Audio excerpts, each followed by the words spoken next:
Welcome to my PowerPoint on weird Hearthstone cards. Let's start with one that I feel like a lot of people might not think is weird, but that's considering this card's been in the game for like 7 years. In Prince Malzar.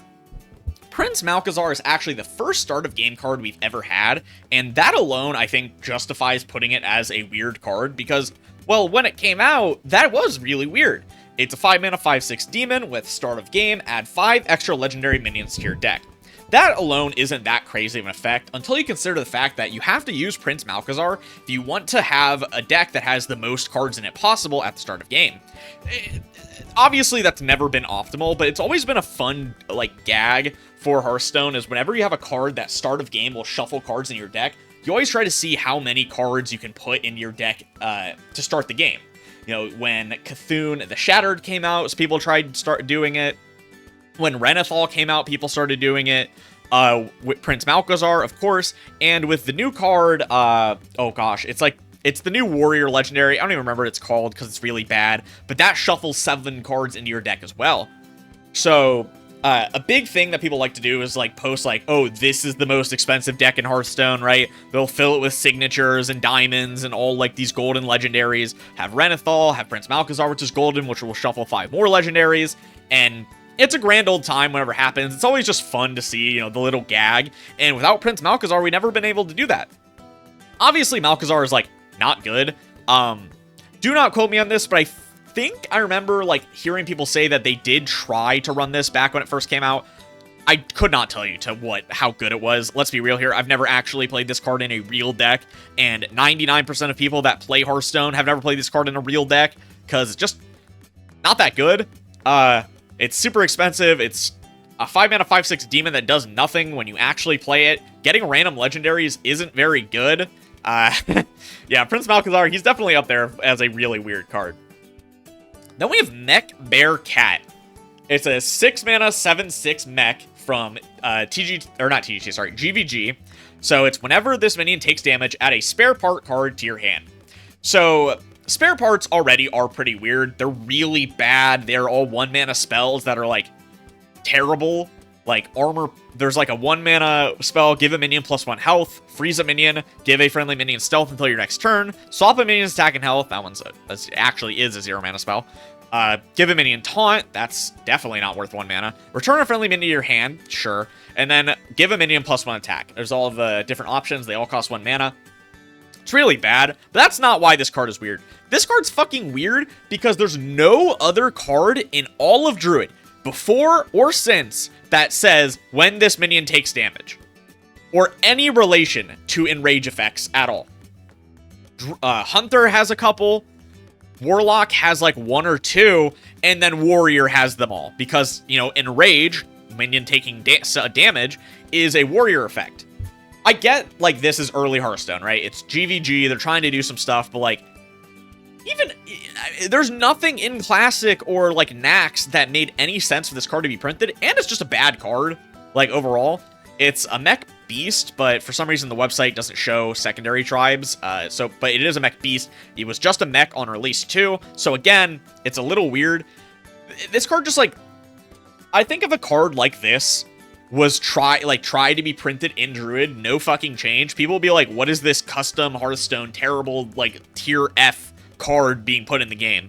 And honestly, I feel like that might have been what people were thinking when this card was announced back then, too, because holy crap, is this just a bad card. Spare parts are so terrible. GVG was such a really weak expansion. Its entire keyword was, spare parts.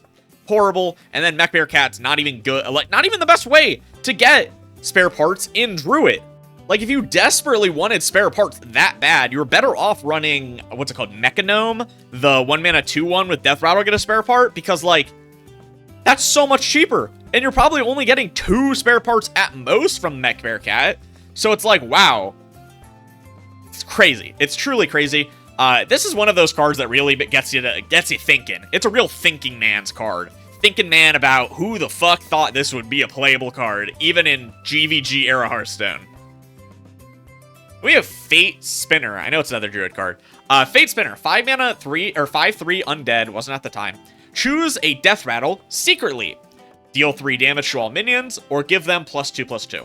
So this card was like big brain, you know, oh, I'm gonna outplay my opponent, I'm gonna play the card that they don't know what it'll do. It was so obvious whenever this card came down. This card is the first card to ever say secretly on it for its like choose one effect. We did technically get a card that had secretly not too long after in Chromatic Egg. However, it's not highlighted the secretly on Chromatic Egg, so it doesn't technically count. I'm not joking. Chromatic Egg, the words secretly are not like bold, so it doesn't technically count. So that means the next one was Okani. And Okani like actually did make use of secretly.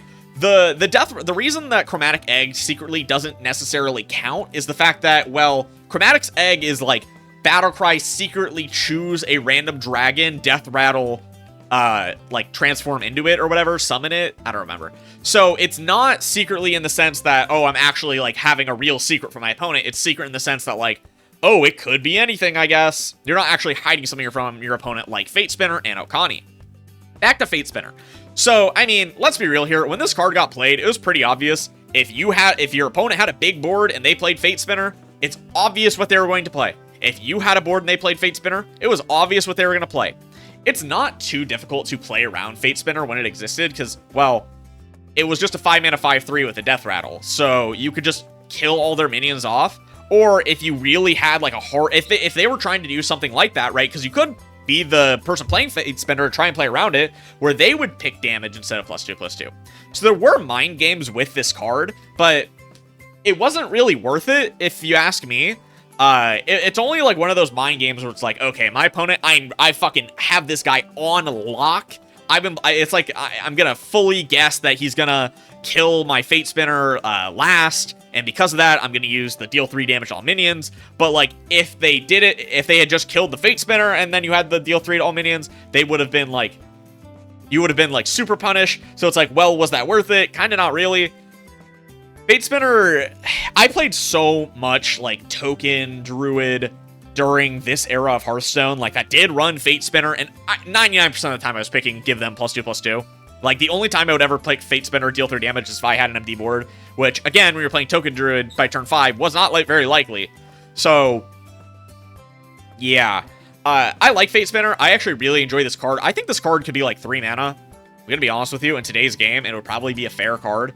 It's just, it's sad. It's sad to see cards like this that are actually pretty cool and have, you know, unique designs for their time be unplayable. But that's why it's a weird card, right? It had a very unique design for its time, and man, is it weird. Then we have Zeril, Poison Mind. So Zeril Poison Mind is a 4-mana 3/2 rogue legendary. Battlecry and Death Rattle add a toxin card to your hand. So you know how I was talking about like Mech Bearcat, and I showed all the spare parts. Well, toxins are kind of like an in-between between spare parts and concoctions. Concoctions were the rogue mechanic for March of the Lich King, where you had like, they would be like 3-mana spells that you could combine 2 of them for really powerful effects. Like there was like draw a card. Or was it draw 2 cards? It might have been draw 2 cards, deal 3 damage, destroy an enemy minion, stuff like that, right? And then you combine it so you get like draw 4, deal 6 damage, stuff like that, right? Well, the toxins are they're all nature spells. I didn't actually know that until now. 1-mana spells, there's a return a friendly minion to your hand, it costs 2 less. Give a minion +3 attack. Give a friendly minion stealth until your next turn, so that's straight up just a spare part. Deal 2 damage, and then draw a card. So they're only slightly better than spare parts overall, is the thing too. But it does at least, you know, say they were slightly better. Unlike, well, the spare parts. I like Zeril. I think if Zeril had the poisons from Zeril, how do I put this? Zeril could be an interesting card for like a Miracle Rogue if it were like ported to Standard and made cheaper, right? Maybe you can make it 2 mana, like a 2-mana 3/2 Battlecry and Death Rattle, and then all you do is you change it's called Blood Thistle Toxin. You change the return a friendly minion to your hand, it costs 2 less. You return a friendly minion other than Zeril Poison Mind to your hand, it costs 2 less. Something like that. It'd be pretty interesting. I'm gonna be honest with you. Zeril is cool, right? getting custom spells from a card that are strong is really fun. There's a reason that they printed Kazakis, and now, what is it? It's from Perils in Paradise. It gives you the 1-mana potion. I forget what it's called. It's like Mixologist, I think. So getting these like powerful 1-mana spells is really cool, and I think that they should, try putting Zeraul back in the core set with a buff. It would be really cool. This isn't really a Zeraul thing, but something people in my Discord were talking about. So Mantids in Hearthstone are not beasts. There's no single Mantid in Hearthstone that is a beast, except for Princess Huhuran. This isn't related to Zeraul at all. Zeraul's just a Mantid, right? But for some reason, Huhuran is a beast, even though no other Mantid is. I don't know why. I don't know. I just thought about that when I was making this slide. Or, well, I guess not, because we were talking about it before. But I wanted to bring it up just because, again, it's another weird thing. Zeraul is a very weird card, right? Like, so Zeraul came out in Whispers of the Old Gods. So this was before Kazakis came out, right? So these like custom spells that you get from this card, that wasn't like a thing that just like happened, right? We didn't have like a super powerful legendary that 3 classes were using to like show us that like, hey, giving you really powerful 1-mana spells is like a good thing, right? Zeraul did it first. Not great, mind you, but it did do it first. And then lastly, we have Mystified Chaw. I think that was the last one, actually.